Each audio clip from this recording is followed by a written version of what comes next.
Hey guys, welcome back to today's video. Today is Tuesday, May 14th, 2024, and today we are going to be talking about the state of Maryland and a Senate primary that is set to occur today that voters across the state, including myself, have voted in a primary for this upcoming presidential and Maryland state election. Now, the 2024 primary season hasn't really been super competitive, whether it comes down to congressional races, Senate races, and of course the presidential race. We've seen that Joe Biden and Donald Trump are their respective party nominees, and for the overwhelming majority of states that are deemed to be competitive in this upcoming election, many of them have clear-cut Republicans and Democrats as their nominees. But Maryland serves as a unique point of interest, given that it now has joined the columns, according to some political pundits, as a toss-up in the upcoming Senate races. That's largely because Governor Larry Hogan, the former Republican governor from the state, has decided that he is in fact going to run for U.S. Senate. And the polling numbers aren't exactly super favorable for the Democratic Party.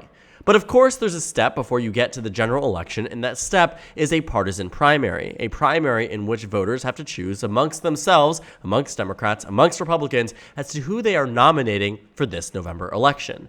And the top two contenders on the Senate side are Representative David Tron, the representative from Maryland's 6th Congressional District, and Angela Alsobrooks, the county executive from Prince George's County, Maryland.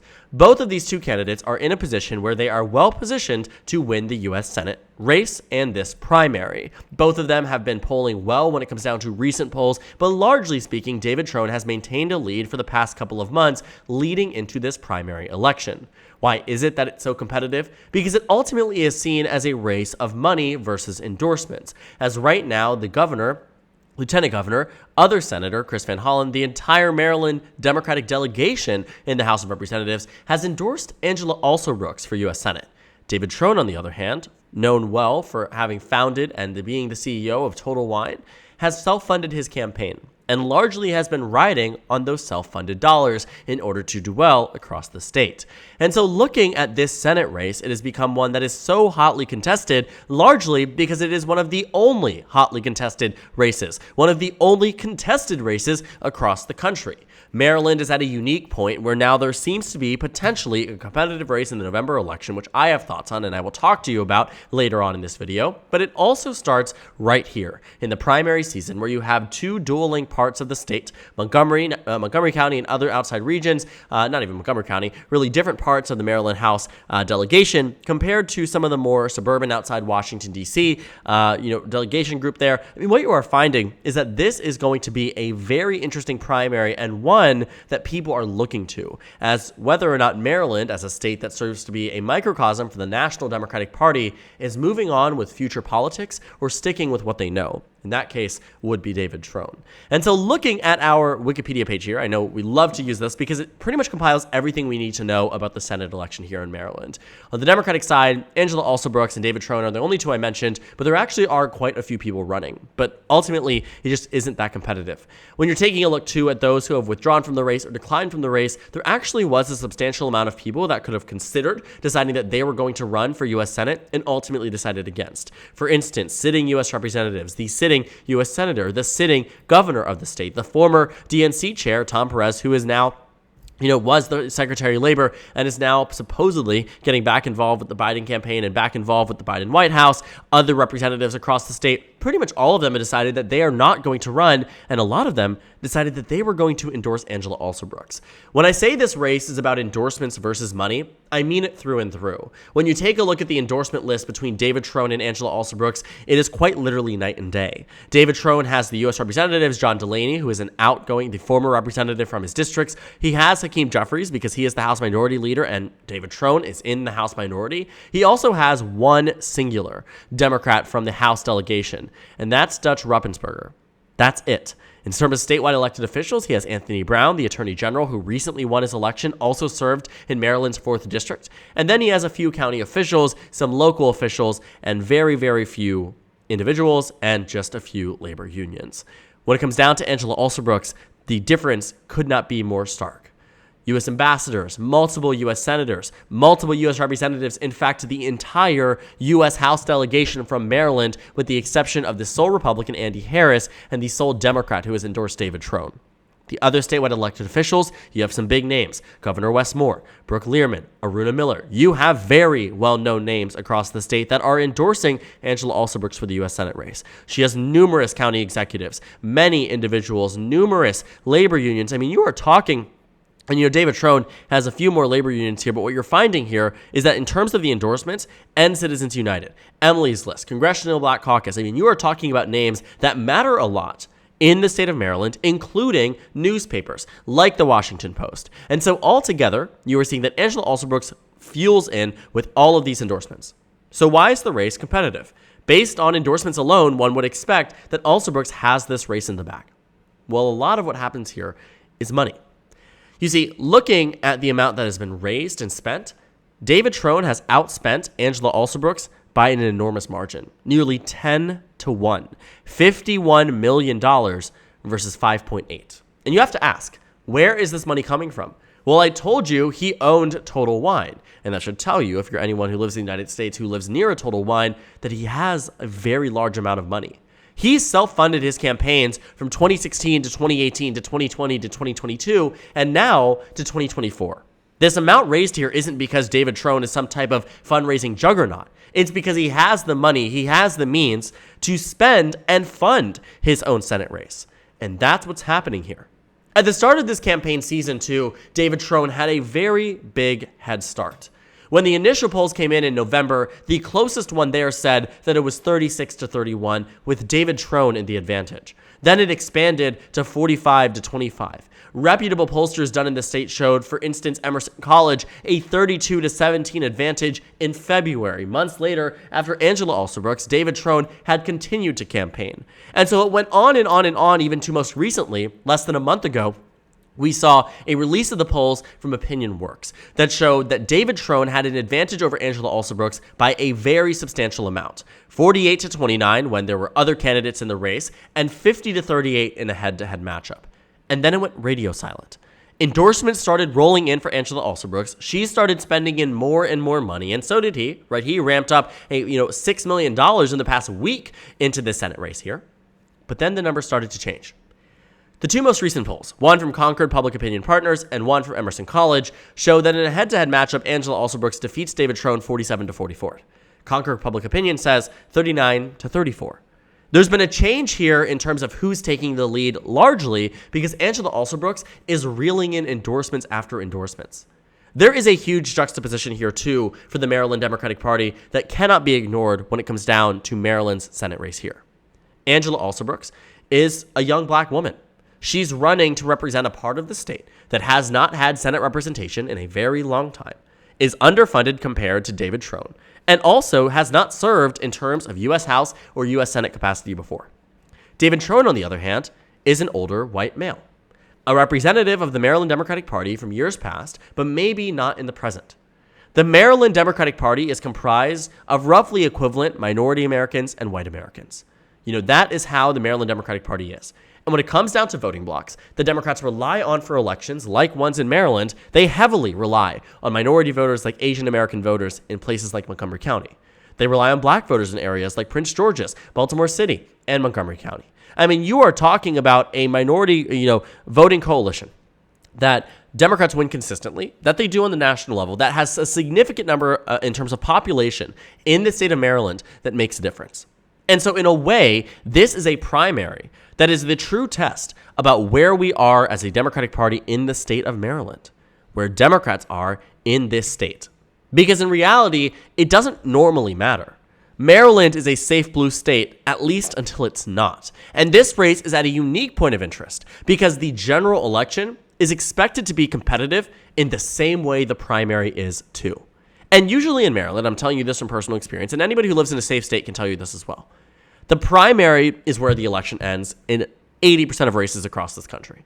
Because in 80% of races, they're in safe battleground, safe districts, safe states, safe, precincts, whatever it might be. Whatever election it is, 80% of races are, stopping at the primary because that's how you already know who's going to win.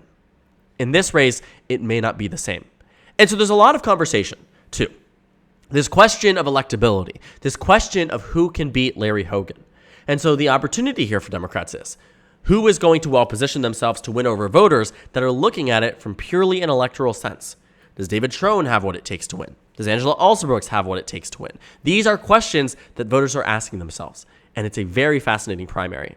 And so a lot of eyes and attention is on this race here. I mean, we are talking about a very, very interesting race because everybody's looking at it, because everybody's bored. There's nothing competitive about the presidential primaries. There's nothing competitive about any other Senate primaries. There's nothing competitive about practically any other House primaries, with the exceptions of one-offs like Indiana's 5th District and other races here. This is a state that now has been complicated by a former Republican governor who left office with a 65% approval rating that is now deciding to run for U.S. Senate.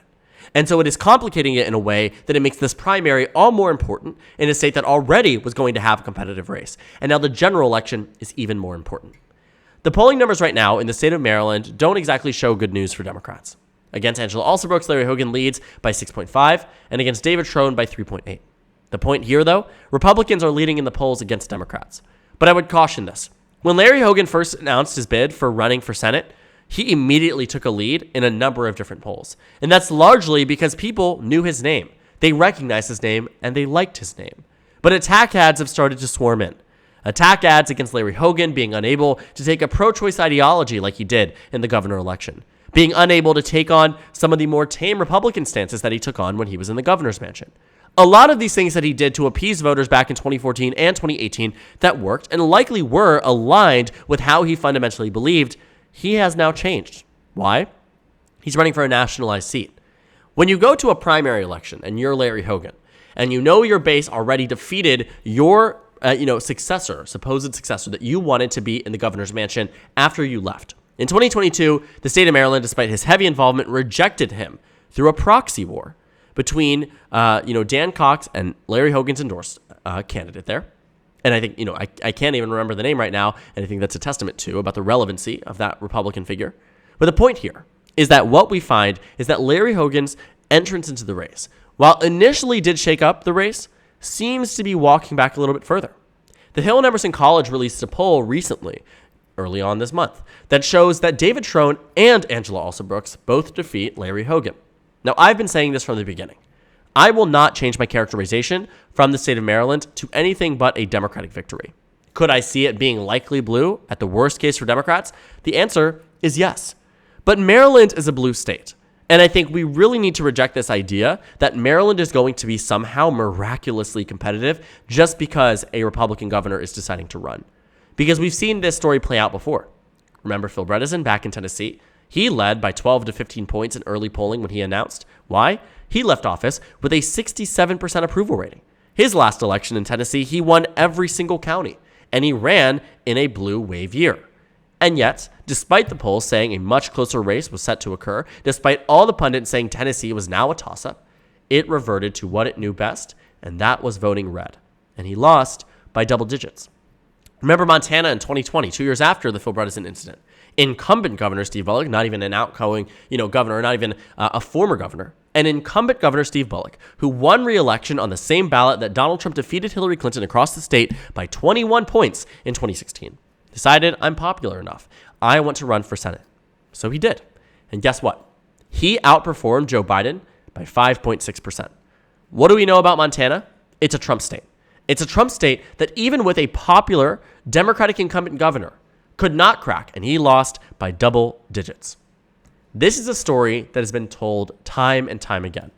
A formerly elected statewide official from an opposing party in a state that typically doesn't vote that way, that ended up being very popular, people like Charlie Baker, people like Phil Scott, people like Larry Hogan, who decide to run for Senate and lose.